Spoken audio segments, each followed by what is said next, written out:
As our faculty have shown, Nearpod is an engaging tool for both classroom presentations and online activities.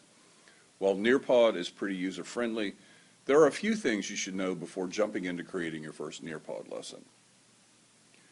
Let's discuss how to create a Nearpod lesson. First, go to nearpod.com and create an account.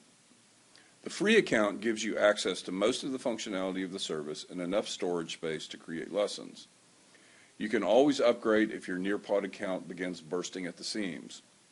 On the home page, click the Create tab to open the interface. You have two options in creating a presentation: creating presentations from scratch, slide by slide, or importing a PowerPoint or PDF file. Let's look at the latter option first. The general idea is pretty basic. Just drag your PowerPoint or PDF file and drop it on the page. Nearpod will automatically create individual slides from your file.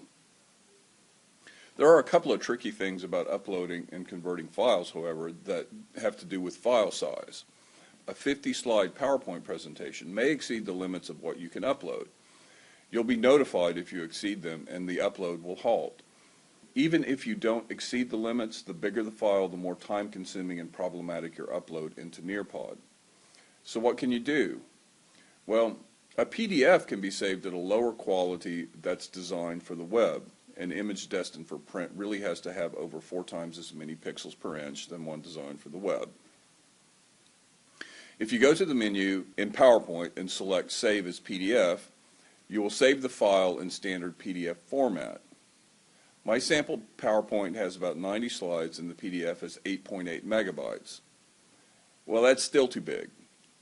Instead, you want to choose Save As, select PDF, and then choose Minimize Size for publishing online. The converted file is now 5.5 megabytes.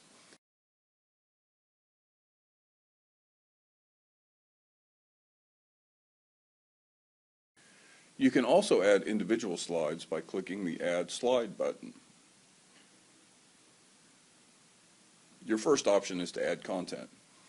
You have a number of things you can add. You can add images and text to a slide. You can create a slideshow, which is like a Nearpod lesson within a lesson, and students can freely navigate the embedded slideshow. A field trip virtual tour of a location, a PDF viewer, and a Twitter stream. You can play around with these options. I generally just add a slide. You can open up a slide and add image and text, then add audio if you want.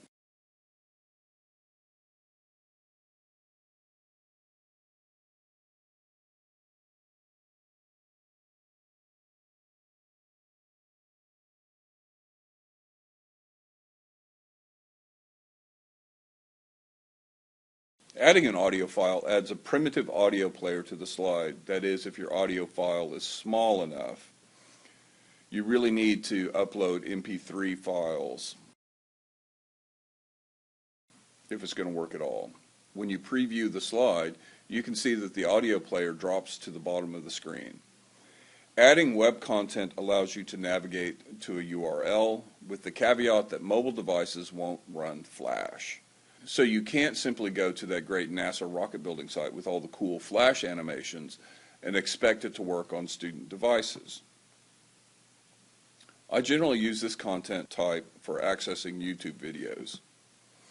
Nearpod doesn't allow you to upload even relatively small video files into the app, so you really need to utilize YouTube.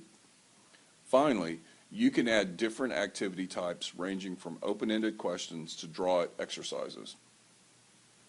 The activities are the real power of Nearpod. They transform a slideshow into a real interactive learning environment. The interface is very user-friendly, and you should have no trouble building activities. Once you build an activity, you have to drag and drop the slide to its proper place in the lesson. By default, the new slide appears at the end of the slideshow, so you will inevitably have to move it.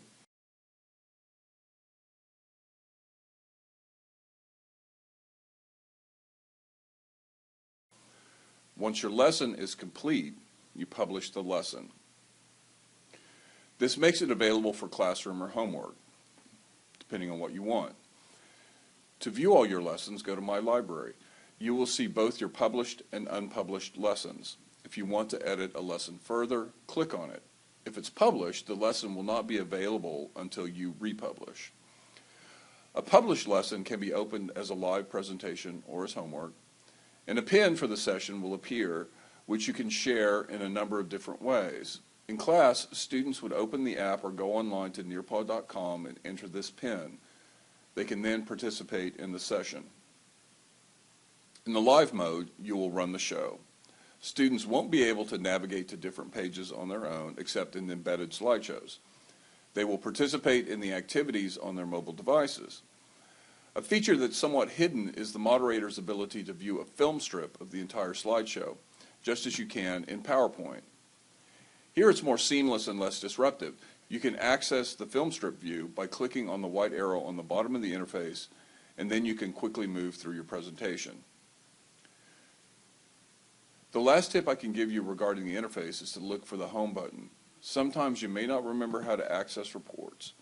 Clicking the Home button takes you to the basic menus, and you can reorient yourself.